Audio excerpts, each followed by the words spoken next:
What's up, guys? Ballin with Blizzy back with another video. This week on tour, we have the Texas Children's Houston Open, and really a stronger field than we've seen for this tournament in years past, headlined by Scottie Scheffler and, of course, returning champion Min-Woo Lee, but a ton of depth in this field compared to years past. We're going to take a look at the course preview for Memorial Park in Houston. We are going to look at the odds board, some course history, of course, build a custom model over on rickrungood.com, and then we will try to transform that model into a single entry lineup on DraftKings that can make some noise. So without further ado, let's jump right in and head on over to BetSperts and the course preview.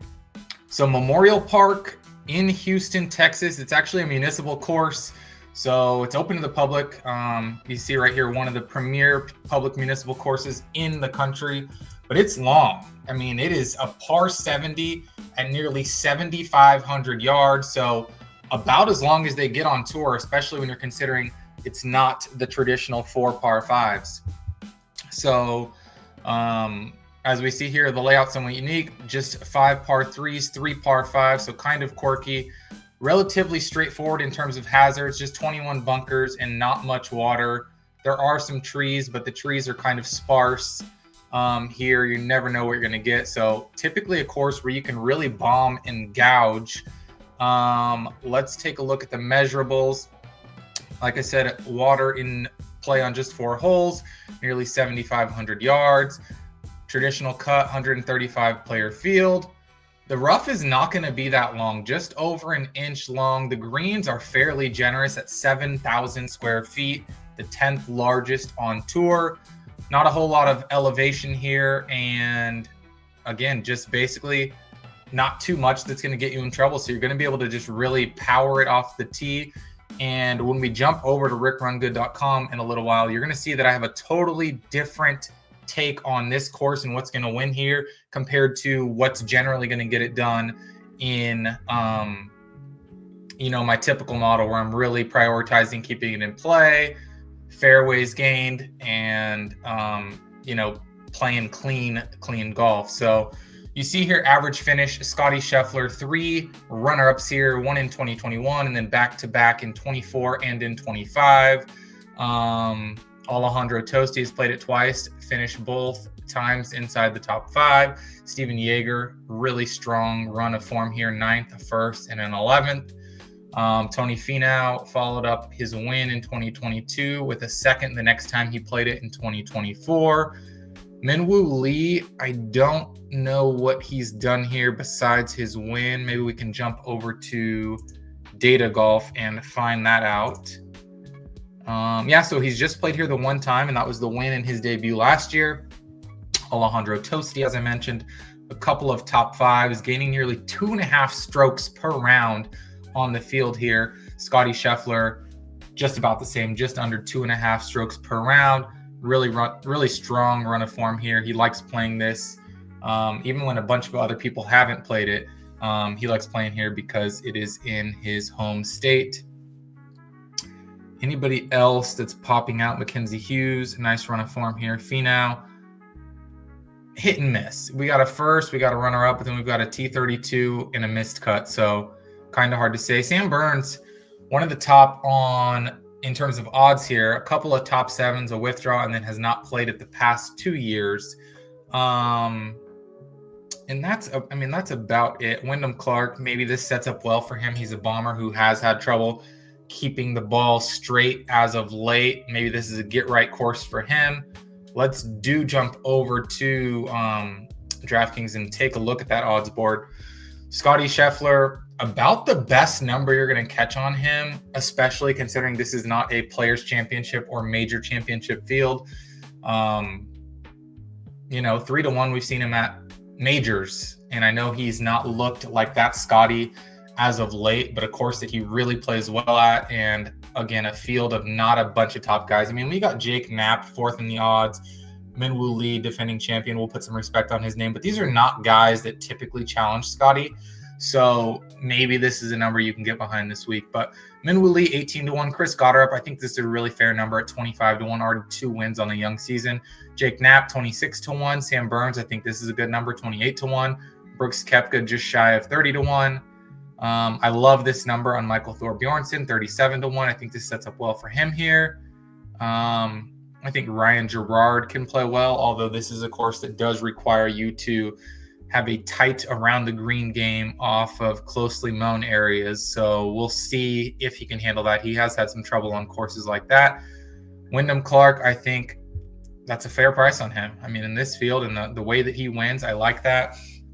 Shane Lowry, not sure that I love that number on him. He is probably better than the 20th or 25th best player in the field just on cachet and name recognition, but I'm not sure that this is a course that suits him well. He's going to be a shorter hitter, keep the ball in play, although he is very, very tidy around the greens, as we know. So 55-1, maybe take a stab on that if that's what you're into. I think this is a great number on Sahith Theegala coming off the missed cut, 60-1. Steven Yeager, like I said, has played well here at 65-1. Tony Finau, 78-1, maybe. Will Zalatoris, we haven't seen him in 2 months. He was scheduled to play at the Cognizant, I believe it was, and missed his tee time, withdrew right before he was scheduled to tee off. So not sure what to make of him there. Easy to say that if he's, peak Zalatoris, that's a really great number, of course, but I highly doubt we're getting peak Will Zalatoris.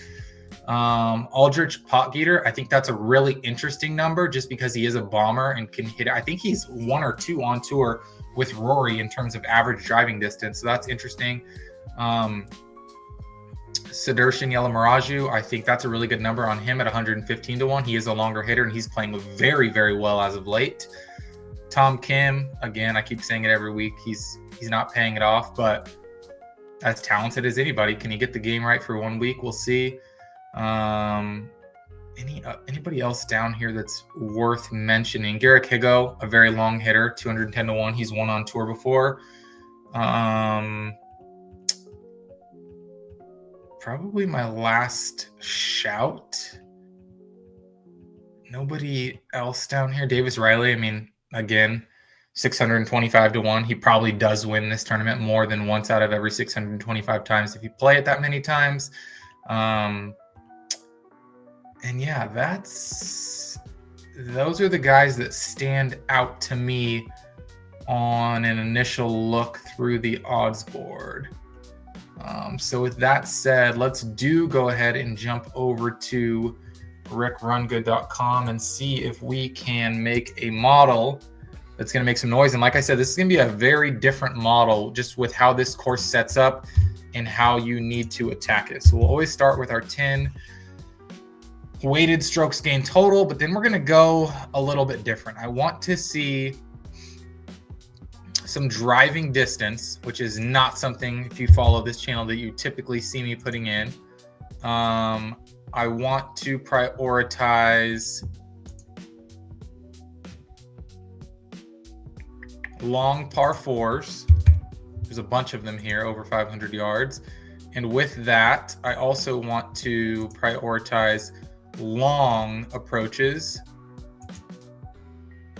I wish this was just a catch-all metric for over 200. I mean, I hate that it's 200 to 225, but we'll put 10 in there and 10 in here just so we're capturing a long approach play. I do still care about opportunities gained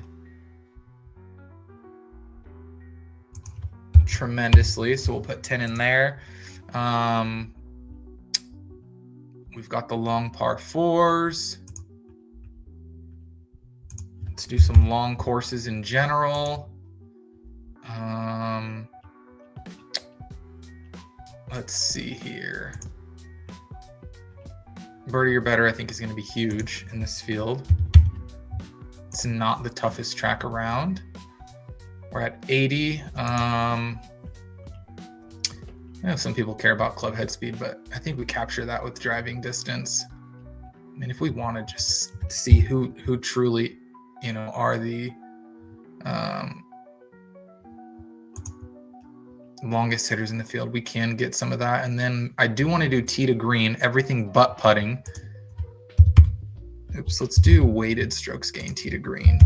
And then with our last 5, anything clever? I mean, I always do the weighted strokes gained approach last 36, so maybe that's what we do. And we'll take out the club head speed. I don't know. The club head speed does not mean that much to me, to be honest with you. So let's put that into approach. And let's give that an initial run and see where that gets us. Wow, interesting. I would have lost a lot of money saying that Scotty Scheffler would not be first in any type of model you run, let alone in a field this relatively weak. So Kurt Kitayama, and he's not the longest hitter in the world. I guess he is 18th on tour in driving distance. Maybe he's got some sneaky distance. But I mean, he looks good. And what is he? Wow, he is priced up at 9,300. So apparently the books are not letting him slide by. Keith Mitchell at 8,200. Goddard Kevin Yu down here at 6,700 is interesting. Michael Brennan, a very long hitter at 7,200. Minwoo Lee ranks all the way down here at 38th. Why is that? 17th in strokes gained total, 25th in strokes gained tee to green, 23rd in driving distance. Is that? Come on now. Really? That makes sense. That makes sense. Potkeeter makes sense. Penge makes sense. So I guess these are the real numbers. I did not realize that Minwoo Lee was only 23rd in driving distance in this field. Okay, interesting. Let's get back to our correct model order. But yeah, who else is popping and specifically cheap? So Kevin Yu is about as cheap as you're going to get for somebody this high in the model, 6,700. Rasmus Niergaard Peterson, can't see his price. Is that a flat 7,000? Why do they like him? They like him because he's 13th in strokes gained tee to green, 42nd in driving distance. Not the best on long par fours. Really good on long approaches, though, so that's interesting. Niergaard and Kevin Yu look to be the savings guys this week, and I do like Michael Brennan, as I mentioned. We'll see how he fits in. Happy to see Thorbs up here. Goddard up makes sense to me. I like Keith Mitchell. Kitayama, again, interesting. I do like that he's number one in the model, but we'll see how that price plays because I do think Goddard sets up a little bit better on a course like this if we need to save an extra $500. But let's begin an initial run. Let's throw in Kevin Yu and let's throw in Niergaard Peterson. Those were our two big pops in the model for significant salary relief. Once we are there, we've got Goddard, Mitchell, Kitayama. I'm partial to Thor Bjornsson this week, so I would like to put him in. He's just one of my stands this week. So let's get him in there. Suddenly we're up to 92. Maybe it does make sense to get in the top guys in the model then. Can we fit Mitchell, Goddard, and Kitayama? That would give us 4 of the top 5 in the model. Does that fit? Kitayama, Mitchell, and Goddard. So that does fit. Now the question becomes, is there somebody that I need to get off of? Is there somebody that's 9 or lower that's ahead of Thorbs? Adam Scott, interesting. I have a hard time getting to Adam Scott over an up-and-coming golfer. What do the odds say? Thor Bjornsson versus Adam Scott. Okay, yeah. I mean, they're close, but the books have a little bit more respect for Thorbs, and so do I. Anyone at 71 that's close to Kevin Yu that we want to get up to? Mackenzie Hughes, Tom Kim.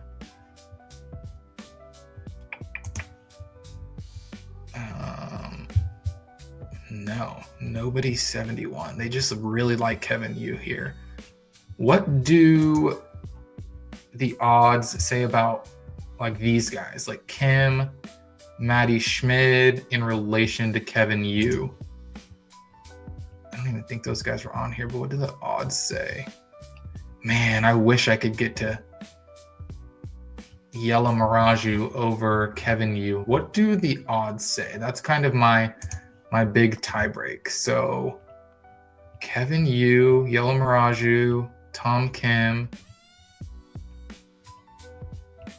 115, 120. I'm assuming they have no respect for Kevin Yu. 170. So that's interesting. I like Yellow Miraju, and I don't hold it against him that he's down here because he doesn't have the measured rounds. But I mean, as of late, isn't the guy just playing elite golf?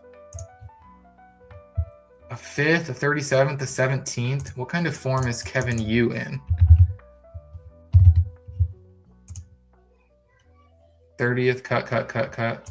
Let's take a look. I know we don't do this often, but let's take a look at how Yellow Miraju is actually. So he is a driving distance master, which is good. Winning on approach. He's not great around the green, which I don't like to see on this course, especially if you're just going to be spraying it up there as far as you can.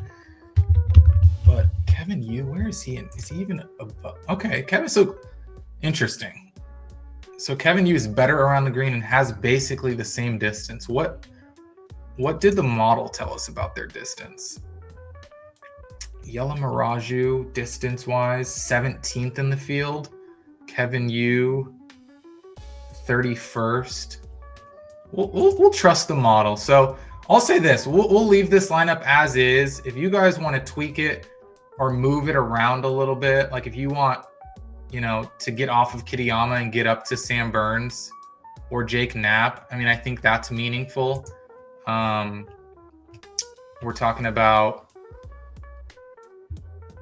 30-1 versus, I mean, it's all relative. Look, 26, 28, 30.